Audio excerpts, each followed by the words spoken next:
Hello అండి, మీలో ఎంతమందికి స్వీట్స్ అంటే ఇష్టం? అది కూడా చాలా ఈజీగా చేసుకొని క్విక్గా వితిన్ 5 మినిట్స్లో అయిపోయే స్వీట్ అయితే ఇంకా బాగుంటుంది కదా. అది ఎలా చేయాలో చూసేయండి. ఫస్ట్ ఒక చిన్న కొబ్బరి చిప్పని తీసుకొని చెక్క అంతా తీసేసి చిన్న చిన్న ముక్కలు చేసుకోండి. ఒక స్పూన్ రైస్ని ఒక పావు గంట ముందే నానబెట్టండి. తర్వాత ఈ రైస్ని కొబ్బరి ముక్కల్ని మంచిగా కొంచెం కొంచెం వాటర్ యాడ్ చేసుకుంటూ మిక్సీ పట్టేయండి. చాలా స్మూత్ పేస్ట్ లాగా అయిపోవాలన్నమాట. తర్వాత ఒక కప్పు కొబ్బరి ముక్కలకి 2 కప్పుల వాటర్ చొప్పున తీసుకొని వీటన్నిటిని మంచిగా బాయిల్ చేయండి. లో ఫ్లేమ్లోనే బాయిల్ చేయాలి.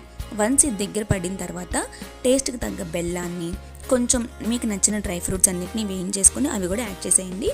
యాలకుల పొడి కూడా యాడ్ చేయండి. ఫ్లేవర్ చాలా బాగుంటుంది. అంతే, స్వీట్ ప్రిపేర్ అయిపోయింది. చూసారా?